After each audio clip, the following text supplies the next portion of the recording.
Hello, this is your brain on drugs, and this is the punk rock psychiatrist.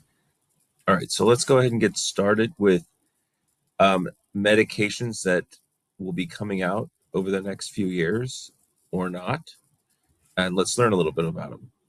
The first one I think that we're going to see later this year in 2026 is a medication that is a combination pill of, let's see if I can say this right, cagrilintide. Cagrilintide. Cagrilintide. It's a difficult one to say. Cagrilintide. So this is an amylin agonist. So we actually talked about the amylin medications before, and I had brought up pramlintide. Um, Brand name is Simlin. This is a medication that came out in 2005. So we've had this amylin analog medication for over 20 years. I've never actually seen this used. It's only approved for type 1, and it's actually approved for type 1 diabetes as well, but it's approved for type 1 and type 2. Similar to the GLP1s, it slows gastric emptying, promotes satiety, and inhibits inappropriate secretion of glucagon. So it works a little bit similarly to the GLP1s, but it works on different receptors. And so, I'm surprised it's actually taken this long. So this new medication, cagrilintide, which is an amylin agonist, is combined with semaglutide, all right, which is our old GLP-1 friend, Wegovy, right? And I don't know if this is going to be the brand name, but what I'm hearing it called is CagriSema. So that's what they're calling it, CagriSema, a mixture of cagrilintide and semaglutide. So CagriSema. Phase two trials were pretty good, showed a 15.6% weight loss at 32 weeks. And then we had phase three trials that looked even better. The trial was called Redefine 1. So trials often have names. So it's called, if you want to look it up, Redefine 1. This was pretty incredible. It had 22.7% weight loss. And they actually compared, and this is interesting. So even a lot of the time, whenever these drugs are going for their approvals, they're just comparing it to placebo. We're not really getting a head to head with other medications, but we're actually lucky here with this one because they've compared the CagriSema combo pill, or it's not really a pill, but it's the combination. It's been compared to cagrilintide by itself, to semaglutide by itself, and placebo. So cagrilintide by itself, 11.8% weight loss. Semaglutide, 16.1, which is kind of about what we see with that in most of the trials. And then 2.5% with placebo. So to have 22.7%, that is Zepbound levels, tirzepatide levels. All right. So I think this is going to be a great new option. And then there was also a Redefine 2 trial where they tested it in patients with diabetes type 2 who were overweight or obese, and they had 15.7% weight loss. And remember, in patients with diabetes, we typically do see less weight loss than we do with patients that do not have diabetes. And then they also did this reimagine thing. I don't think it's a trial, it was more like a presentation, and that was done in June of this year, 2026. And it basically just, presented the results of these trials and showed these good results. I think it's probably going to be approved by the end of the year. So this is going to be another option compared to Zepbound or Wegovy. Looks like it works about as good as Zepbound, which, I mean, we don't really have anything that works as good as Zepbound. And so this is going to be a competitor to that. One thing that does work as well is a high dose of Wegovy, which is not approved. So that was like the 7.2%, like the triple dose.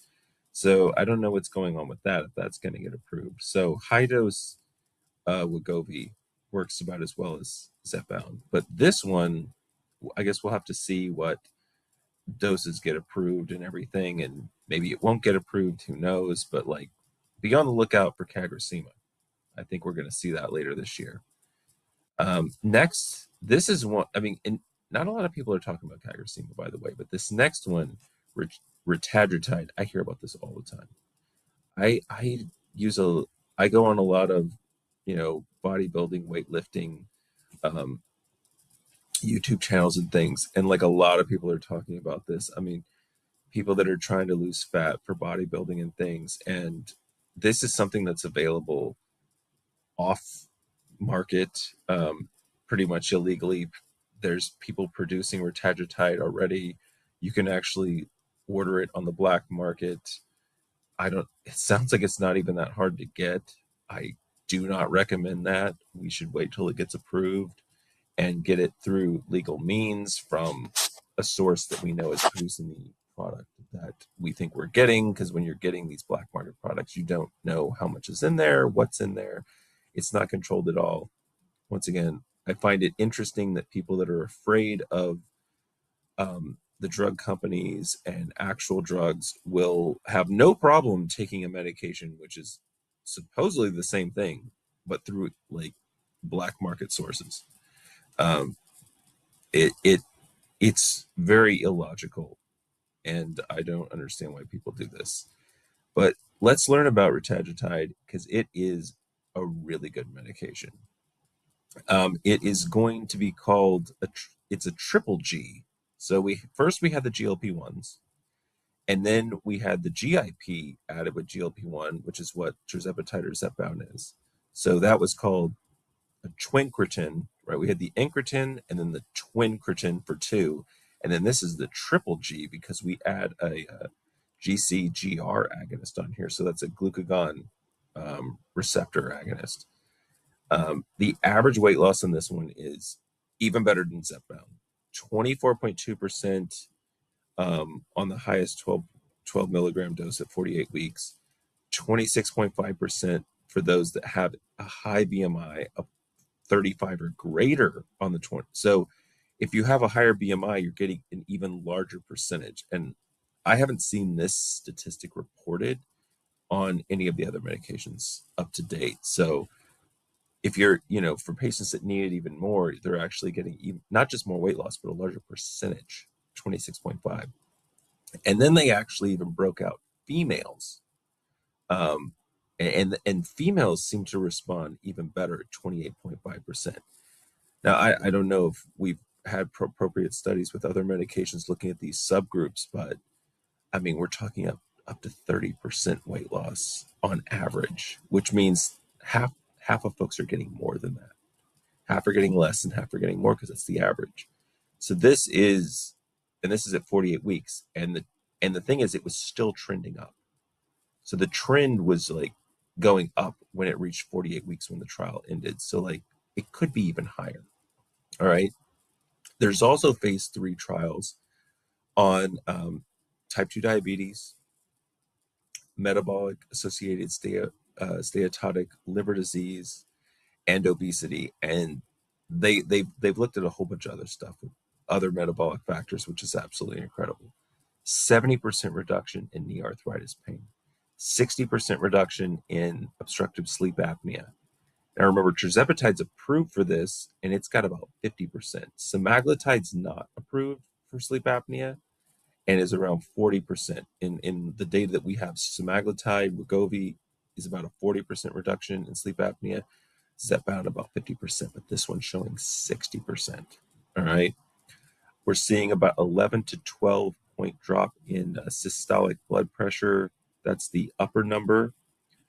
So once again, reminder, when people are on these medications, their blood pressure is going to go down if they have high blood pressure. So they're going to need lower doses of the medications that they're taking if they're taking medication for high blood pressure. We also see 41% reduction in triglycerides, 20% reduction in LDL cholesterol. And that's not just from weight loss. It's from the glucagon effect, which is unique to this medication. This will be the first medication approved for that effect that includes that. All right. We've got a 64% reduction in CRP, which is an inflammatory marker. We've got 92 to 95% of diabetics attained normal glucose on this medication. I mean, that's almost all of them. And then for weight loss on the 12 milligram dose, I've got, and this is for those with diabetes, I believe this is for those with diabetes, 17% weight loss, 9 milligrams, 15.5 milligram percent, 4 milligrams, 11.5%, placebo, 2.5%. So pretty incredible. I'm expecting this one to come out next year in 2027. I think they're probably going to file at the end of the year, and it could be anytime next year. So, unfortunately, already available, but I mean, you heard the numbers. This is the most effective medication for weight loss that exists, but is not yet available. That's why we're talking about it on today's show. Retatrutide. I don't know what. I guess that's right. People also are. I think the company calls it retatrutide, which I think sounds stupid. So you might hear retatrutide, but I'm going to go ahead and call it retatrutide because I want to keep the emphasis on the same syllables as I do with the other medications. All right. The next medication I want to talk about is, now this one's a survodutide, survodutide, survodutide. This one is similar to retatrutide, but it does not contain the GIP. So it's got the GLP1 and the glucagon receptor agonist in there. And so that glucagon receptor agonist may help with lipids directly. So that's a new effect. This medication is likely going to come out after retatrutide, I'm going to guess. Weight loss is pretty good with this one as well, 18.7% at 46 weeks.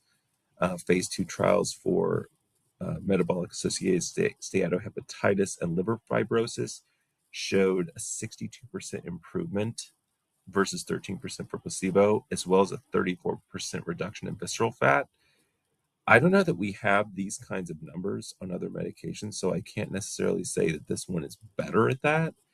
However, you can see that they're shooting for that. They want this. I mean, we know that Wegovy is approved for fatty liver. It looks like they're going to go for that as well. It looks like it works pretty well for it. And then we've got phase 3 synchronized 1 trials, which were just released in June of 2026 for obesity, that showed a 13% versus 5.4% weight loss versus placebo. So that trial, not quite as good a results as the previous trial that had the 18.7%. So the results on this one, I mean, at this point, don't look like they're even as good as Wegovy, and certainly not as good as Zepbound, and certainly not as good as retatrutide. So I think it's going to be a bit longer, before this one is looked at. I think you're going to see it after retatrutide. We'll kind of see what happens. I'm less excited about survodutide, but there may be more data that comes out in the future. It is unique, being a combination of GLP-1 and glucagon receptor agonist. I don't know what advantage there is to eliminating the GIP that retatrutide has. I'm not really aware of any additional side effects that the GIP adds that removing it is going to do us any good. So I'm not sure, where some of these new medications could really stand out would be to come out at a lower price point.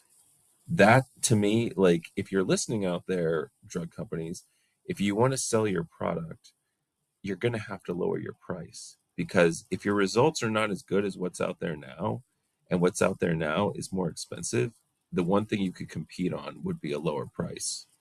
So retatrutide is going to be better, and so they don't have that incentive. But a medication like survodutide, that might be something. So we'll have to see. It's not a bad medication. I mean, certainly this is good weight loss, and I think they're really going for that fatty liver angle. I'm not sure that it's going to be better for that, but wait and see. And then I want to bring up one just to kind of illustrate a point. There was a medication, or I guess it still exists as a medication called danuglipron. So if you'll remember, this year, just a couple months ago, or orforglipron, Foundayo was approved. This medication, similar name, danuglipron, because it's a GLP that was going to be a twice daily oral. Now, twice daily versus once daily, not quite as good. Um, and the other thing is the phase 2 results that came out in 2023 were really underwhelming.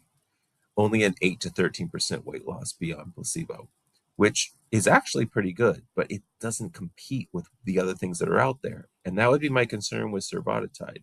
It initially had that 18.7%, and now we're looking at 13%, and it was 13 versus a 5.4% placebo, right? So usually placebo is not that high.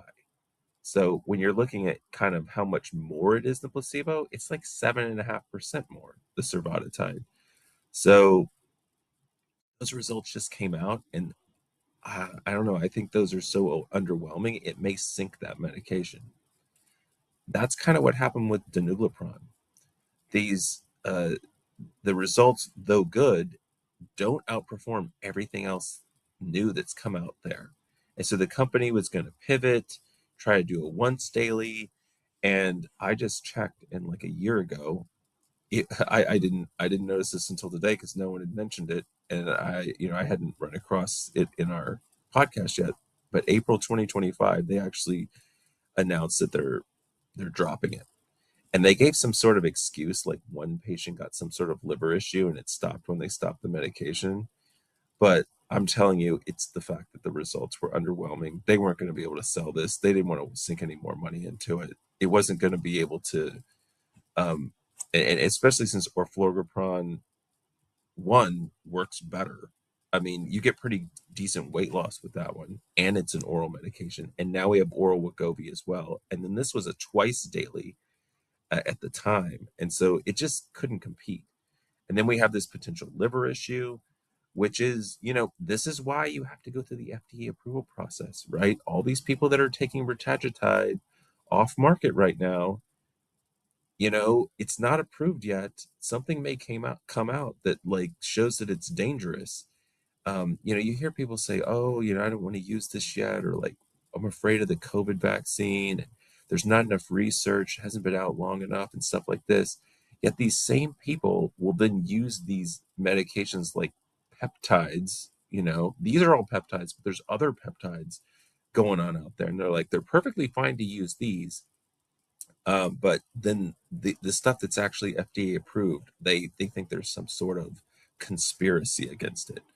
Well, the process we have is the most effective process that we have available to us. Um, you can't just go taking stuff and not knowing what's going to happen and think that you're going to get safer, better results than what the FDA does. The FDA has a lot of faults, but like completely circumventing it and not even going through that process is a worse idea. Obviously, I think most of you listening would agree with that, but that's what's going on out there. And here's an example: danuglipron, it's not even going to get put out to market. It's dead. And there's a potential safety risk here as well as kind of an effectiveness risk. And so you've got to wait till things come to market because you don't know what's going to happen. All right, so I just wanted to illustrate that with the danuglipron, which is now gone. And then the next medication and the last one that I'm going to talk about is amycretin. I think that's how we pronounce it. It's spelled AMYCRETIN. Now, remember, just a second ago, I was talking about CagriSema, which is an amylin agonist mixed with semaglutide. Well, amycretin is also an amylin agonist. I don't know which one it is. CagriSema was cagrilintide, and the GLP1 was semaglutide. This one is some sort of amylin agonist and some sort of GLP1. It's probably a few years out. It's and just to kind of another thing about amylin. So amylin is secreted by beta cells, kind of like insulin in the pancreas. It can improve leptin sensitivity, which contributes to satiety. Phase 1 results showed a 13% weight loss in this medication at 12 weeks. Phase 2 was in 2024, and there was ridiculous weight loss, 24.3%. And we still have to wait for phase 3 trials, and then I don't know, but it looks pretty good. However, it is behind CagriSema. So, in CagriSema had 22.7% weight loss, and that was in a phase 3 trial. Now, each trial is like a little bit more rigorous than the one before. So, like phase 1, you there aren't a lot of patients in that. It's mostly just for safety, but we'll see some results. So you can't really take the results of phase 1 too seriously, because it could be a lot more or a lot less than what it ends up being. But really, we're just trying to kind of get an idea, is this a safe option? And then phase 2 is a slightly larger trial. And here we had 24.3% weight loss, which is actually better than CagriSema, but we'll have to see what phase 3 does. I'm seeing that this could, if everything goes well with this medication, it could come out in 2028. So this would be, out of all the ones we discussed today, like the last one that we would see. All right. So, I mean, a lot of stuff here. We got CagriSema, the amylin agonist mixed with GLP-1. We've got retatrutide, which is the triple G, GLP-1, GIP, glucagon receptor.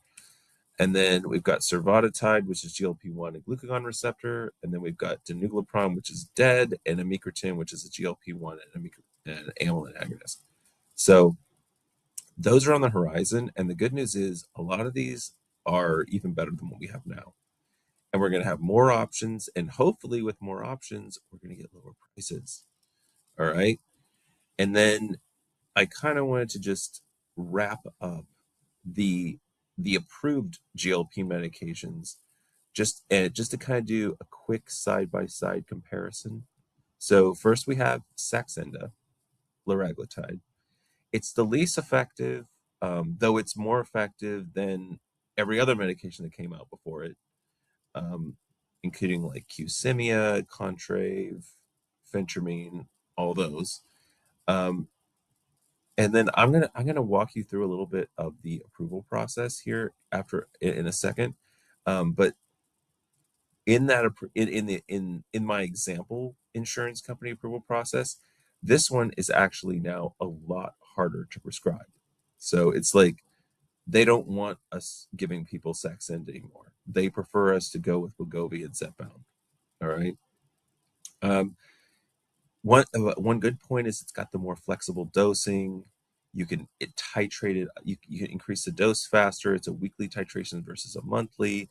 You've got the syringe that you can dose it. It doesn't use the pen, so it's a little harder to use, but it's more flexible. The Zepbound and Wegovy use the pens, and one advantage is that if we're out of lower doses of Zepbound and Wegovy, you could start them on this and switch them over. If supply that those supply issues have existed in the past, not so much now. However, it is a daily injection instead of weekly, so a little bit more cumbersome. So not a lot of use for Saxenda in today's world. I don't think there's really anyone on this. I'm not aware of anyone that's still taking this medication. Next, we had Wegovy came out, semaglutide. So it's a bit more effective than Saxenda, but not as effective as Zepbound, which I'll talk about next. However, the triple dose of 7.2 milligrams versus the 2.4, however, the 7.2 is not approved yet, does have similar weight loss to Zepbound. It has less flexible dosing than Saxenda, but you can dose it by clicks. I don't know if anyone's doing that, but the pen clicks, and you can actually there's a way to know how many clicks is in a full dose and do less clicks if you're trying to, but you still have to throw the pen away because you can't change the needle out, so you would lose the medication.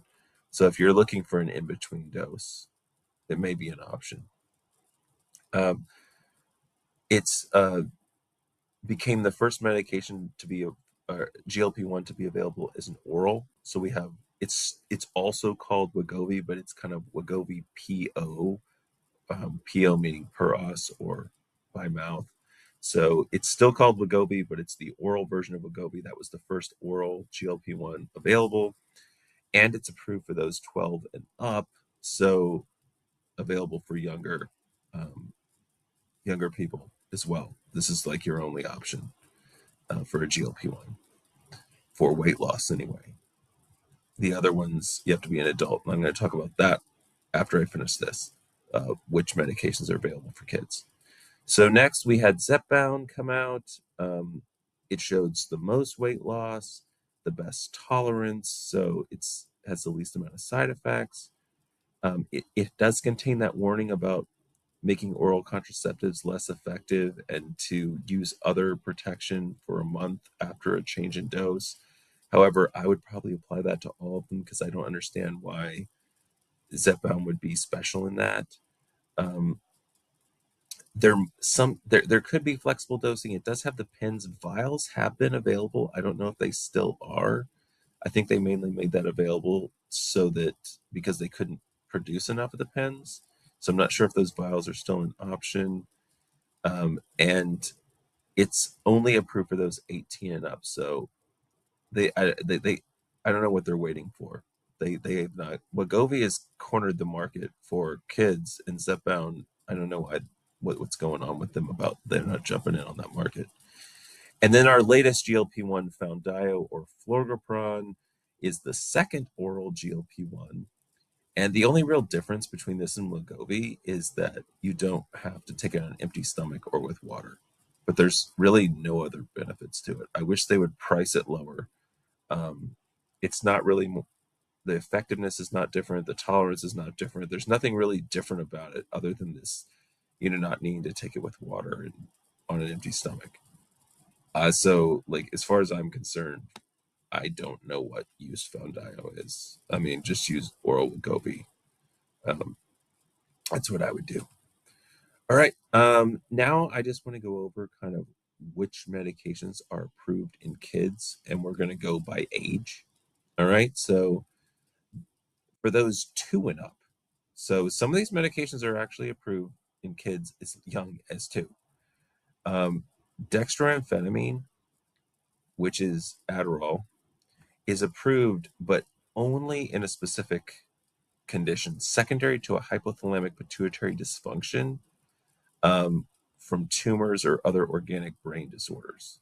So that's not very many kids. Like if that's a very specialized condition that pediatrics would be dealing with. And I don't know, are you going to prescribe dextroamphetamine to these kids for weight loss? I don't know. Maybe if they have significant weight gain, perhaps. Um, that's out of my realm, but it is approved for that. Setmelanotide, we talked about. That one is also approved for 2 and up for specific rare obesogenic disorders. And remember when we discussed this, the disorders are super rare. It's like there's been like 50 cases, there's been like 100 cases ever. So if somebody has one of these super rare conditions, then they qualify for setmelanotide, but pretty much no one else. Next, at 10 and up, so liraglutide, which is Saxenda, is not approved until 18 and up, but Victoza, the diabetes version, is approved for 10 and up. So it's not for weight loss, but just wanted to throw it in there. Out of all the GLP-1s, the only one that is approved for um, at diabetes for kids is Victoza. All right, so that's that's something that is interesting, right? So the other GLP-1s you have to be like an adult to take for diabetes, but Victoza is for 10 and up. Medications 12 and up. So we've got Evakeo. Remember that that's like an ADHD medication, but it can be used for obesity. I talked about Evakeo in the ADHD series if you want to hear about it. It's a stimulant. Um, then we've got Qsymia, which is the phentermine topiramate combo. That one's approved for 12 and up. Orlistat, Xenical. So that's the one that causes um, like leaky bowel movements. So we pretty much never use it anymore. That one's approved for 12 and up. Saxenda and Wegovy are approved for 12 and up. All right. So for weight loss. So I said Wegovy, but Saxenda is also approved for kids, but we don't really use it. So Saxenda and Wegovy for 12 and up for weight loss. And then for those 17 and up, I mean, we're almost an adult here, but these have approval for 17 and up versus 18. Phentermine, you have to be 17. And then all those weird kind of stimulants that no one ever has heard of or uses. So diethylpropion, phendimetrazine, bensphetamine. I talked about those I've talked about all these medications. I've mentioned them in the previous episodes. So this is like just kind of summing up the age groups to kind of give you an idea. And then for 18 and up, so the ones that you have to be an adult for, Contrave, so that's the bupropion, naltrexone combo, Zepbound or Zepatide, lisdexamfetamine, so Vyvanse. So, but of course, Vyvanse for ADHD can be given to kids, I believe 6 and up. But for the binge eating disorder, you have to be 18 and up. And then Wegovy, the PO version of Wegovy, 18 and up, whereas the subcutaneous injection version is 12 and up. And then the newest one, Foundayo, is 18 and up. And then Ozempic, the diabetes version of Wegovy, is 18 and up as well. So is Mounjaro. So the only GLP-1 for diabetes is Victoza for kids. All right. So if you're wanting to give weight loss medications to kids, um, you're pretty much stuck with Qsymia and Wegovy injection. Those are pretty much your options. Um, the other option, I mean, the other options, you have to be 17 for phentermine and an adult for most of the other ones. And then, I mean, I'm not going to use Avocado for weight loss for 12 and up. I mean, that's like an amphetamine. I would probably go with Qsymia and Wegovy for 12 and up. Of course, we have to be careful with kids, but obesity within pediatrics has increased a lot. So there are kids that are taking these. All right, so that wraps up kind of what's on the horizon, um, kind of comparison of the GLP-1s out there, and then what weight loss medications are available at what age group in kids. And so, if that's all you're interested in, you could go ahead and end this episode. For those of you that are thinking to yourself, "Hey, I want to prescribe these, but like I don't know how to do it. It's just like how do I get this through um, an insurance maze?"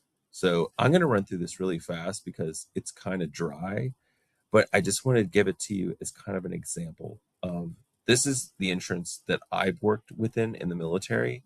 Every insurance company kind of has their own rules, but just to kind of give you an idea of like how challenging they make this and what kind of things you can do to get around the system, as it were, to get insurance to pay for it a little more easily.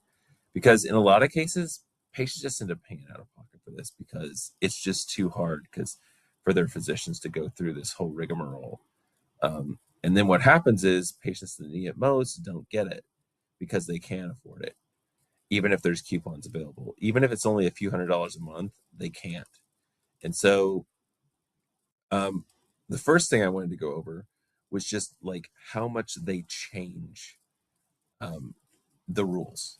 So when I started tracking this, and whenever my TRICARE insurance first started saying, "Hey, we'll approve these medications for weight loss," they put out something in August of 2023 to kind of make it easier.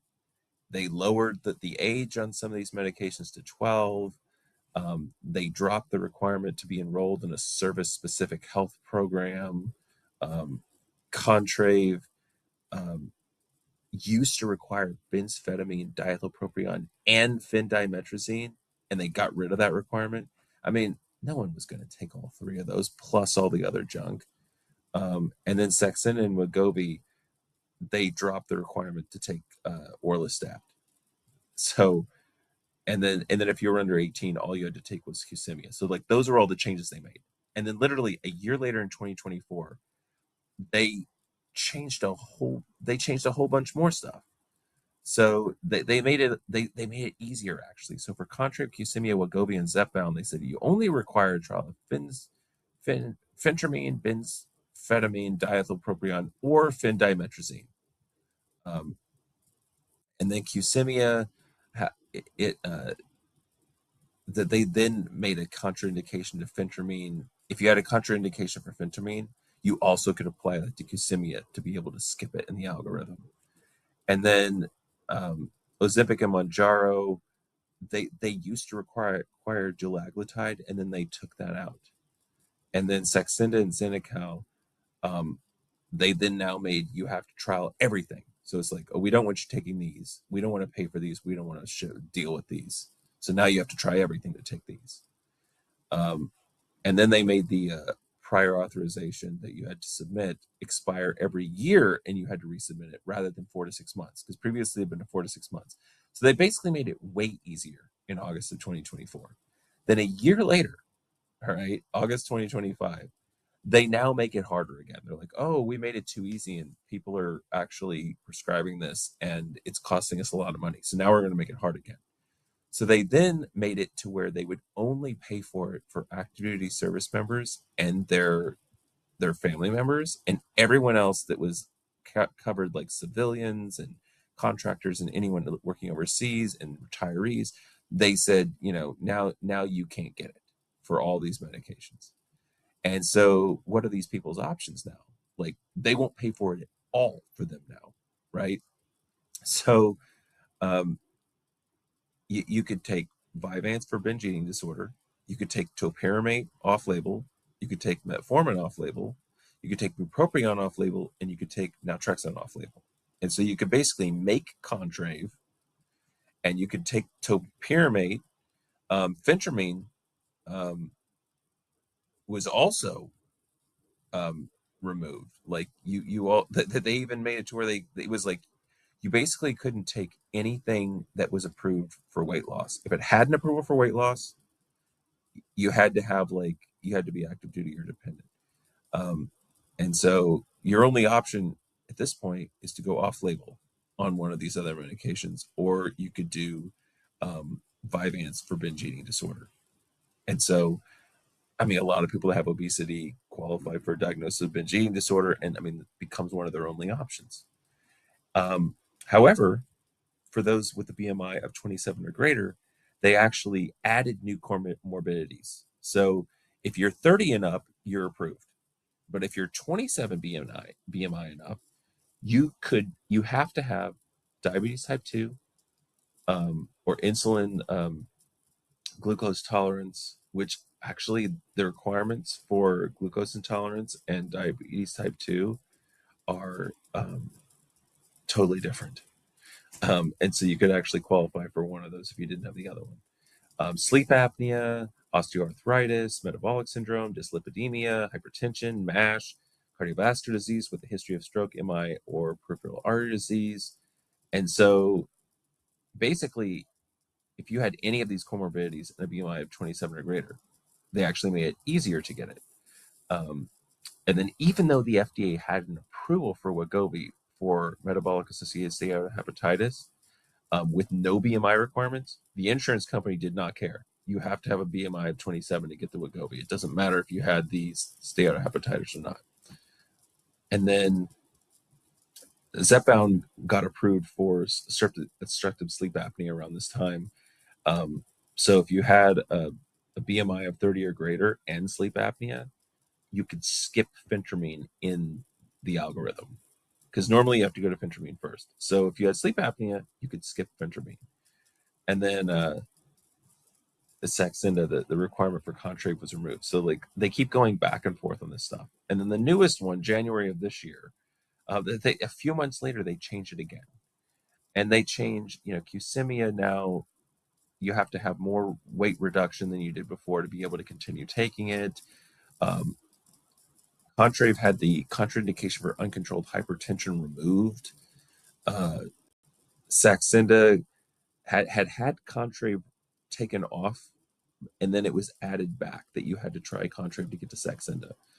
And then to take Zepbound, they further made, if you had sleep apnea, it wasn't just you have to have sleep apnea and a BMI of 30 or greater.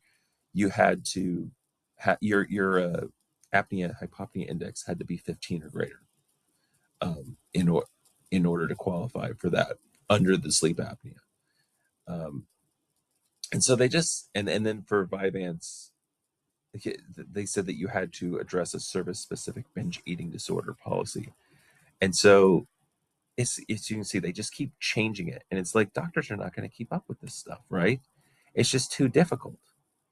And so I to end this, I'm just going to tell you within my system what it takes to prescribe each one of the main medications. So phentermine, they had actually made it to where you didn't need any kind of prior authorization at all. And then they brought it back. So you have to get a prior authorization. So you actually have to go in and submit this extra piece of paperwork, or you can't just write the med like a normal med and the patient can pick it up. You actually have to submit this prior auth, but there's no requirements for it. The only thing that you have to say is, I acknowledge this person has TRICARE Prime or Select and not some other type of TRICARE.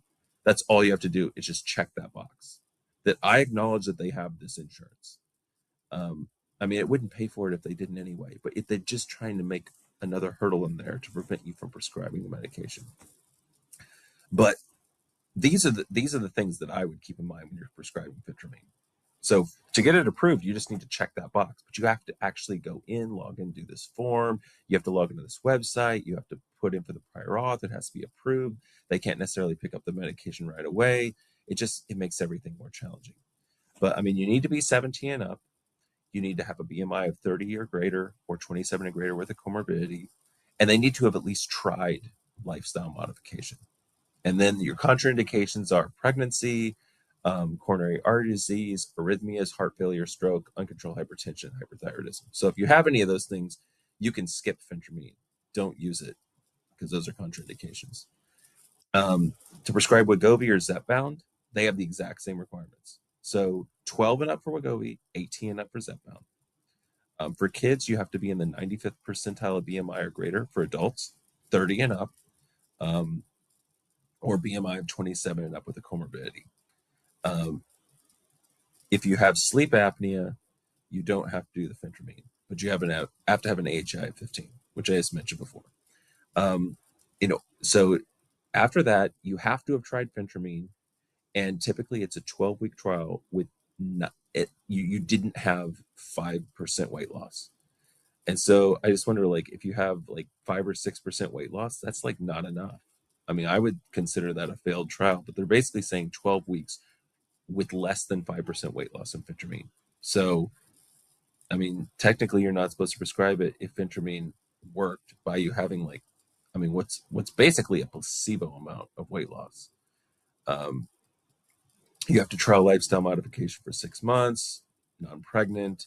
You can't use it with another GLP1, no family or personal history of medullary thyroid cancer or MEN2, and to renew it at 12 months, you have to have lost at least 5%. All right. And you have to have had an improvement in your sleep apnea index in order to continue Zepbound, if that's what you were using it for. So you have to go through this check sheet where you're checking for all that. And then for CagriSema, you have to be 12 and up, same BMI requirements.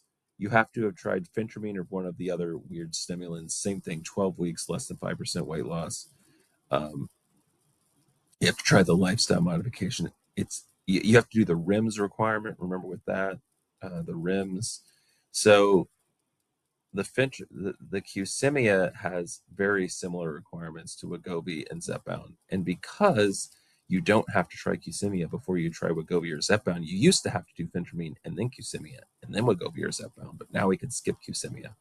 So I wouldn't say you must skip it. Maybe the patient doesn't want to take a GLP-1. Maybe they don't want to take an injection. So phentermine topiramate combo may be a good option for them, but you have to try phentermine by itself first. unless you prescribe them separately, not as the branded product, which is another way around it. And then we've got Contrave. Um, this one, it's kind of this similar stuff. Over 18, BMI 30 or 27 with comorbidity, you have to have tried phentermine. You can't be on an opioid because of the naltrexone. You can't have a seizure disorder because of the bupropion. You can't be on MAOI. Um, you can't be on bupropion or naltrexone by themselves. So these are all things that you have to like check when you're going down the sheet, right? So that's Contrave. And then for using Vyvanse or for binge eating disorder, you have to check a box that says, I'm not giving this to them for weight loss or obesity. It's for binge eating disorder. So it's like for that condition, and they have to, adhere to this, military policy. And then then it also says that it has to be prescribed by or in consultation with a psychiatrist or other behavioral health specialist, like a psychologist or a social worker. So they basically say if you're a family medicine doctor, you have to have consulted mental health or you can't prescribe Vyvanse. You can prescribe it for ADHD, but not for binge eating disorder, unless you've consulted. So, I mean, that may be that they saw, a social worker or something that diagnosed them with binge eating disorder. It could be that the psychiatrist gave it to them and you're just doing the refills. But they're basically trying to make it hard for family medicine. Just see a patient and say, hey, you have binge eating disorder. I'm going to give you Vyvanse. Nope, can't do it. You have to do this other step. And it says you have to have tried and failed CBT or psychotherapy. So you have to have actually seen a therapist for your binge eating disorder. Um, and then you also have to have tried and failed an SSRI, and either topiramate or zonisamide, or have a contraindication. So, um, and I mean, we can always come up with contraindications to things. And it's not like you have to detail all this stuff. You just have to say they have a contraindication. But you have to go through these forms, or the insurances won't pay for it, right? And then for Saxenda, you have to have tried everything: phentermine, Contrave, Qsymia, Wegovy, Zepbound, all of those, everything. So they make that one nearly impossible. And then Orlistat's the same: phentermine, Qsymia, Contrave, Wegovy, Zepbound. You have to try them all. So no one's going to give Saxenda and Xenical anymore. They've made those, even though Xenical is probably pretty cheap, they've made it virtually impossible. And so, and then now to take Ozempic and Mounjaro for diabetes, you now have to try Trulicity and metformin. And so that's just kind of showing you the loops, the hoops that you have to jump through with the insurance company. I mean, if I've lost any of you, I tried to, I mean, it was like 15 minutes. I tried to go through that as fast as I could. But I just wanted you to kind of get an idea of like, when you're thinking like, how do I get because I had always heard before, oh, this, I can't get this paid for or whatever. And like, when I looked into it, you absolutely can get it paid for. But you have to know what the requirements are for their insurance companies and what meds they have to have tried. And you may have to put in prior authorizations. And if you're just a regular doctor that's not like a specialist in this, and you don't have a well-oiled machine, and the patient doesn't have diabetes, it can be really difficult to get this paid for and covered. A lot of the people that are taking it out there, if they have diabetes, it's way easier to get them a GLP-1. You can skip over a lot of this stuff. And they've probably taken that stuff already, right? If they're coming for weight loss, they probably haven't tried phentermine yet, or Qsymia, or whatever, right? They probably haven't tried these yet. So if they have diabetes, it's way easier to get it to them. And if, you know, uh, so most of the folks out there that are getting it paid for probably have diabetes, or they're just paying out of pocket. They might be wealthy, they might not be wealthy, and they just want it. And they're willing to pay out of pocket because, I mean, honestly, most people that are trying to lose weight have been struggling for years. They've paid for weight loss programs, they've paid for special diets and special meal orders, they paid for gym memberships. I mean, these are people that are already spending tons of money trying to lose weight. They may have considered weight loss surgery, and so they're willing, even if they don't have the money. Like, if you tell them, if they can get coupons, it's like $300 or $400 a month, and I could be thin, you know, people are going to do it. Now, you can get it covered by insurance, but it can be challenging. And if you're, you know, if you're just a regular doctor and you're listening to this and you're like, man, I'm not going to be able to figure all that out. And then you're telling me that like the requirements are updated every year, sometimes more than every year. And now I have to try this. And now I have to put a prior auth in. And now I don't have to put one in. And, you know, it's very overwhelming. And you really have to be up on it. And you have to know. And the thing is, I operate in a system where we have one insurance. I'm not dealing with patients that have all different types of insurance. And so I know the requirements for every patient, and it's still a moving target. And as a psychiatrist, I have more time to look into this. Family medicine, 20-minute appointments, they don't have time to keep up with this. And so, I mean, hopefully this will become easier in the future.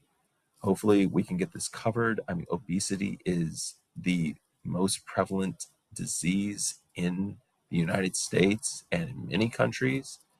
And so, you know, if you're motivated to, I mean, one, you've got to know how to prescribe it and know how to do it safely and give, you know, be able to give someone an appropriate prescription.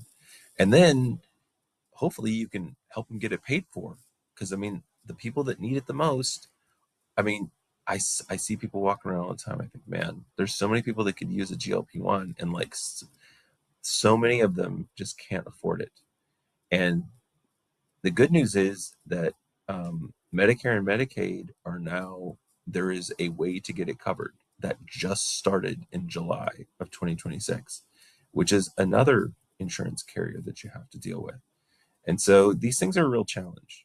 And so hopefully, what's, just to recap this episode, we talked about what's out there on the horizon.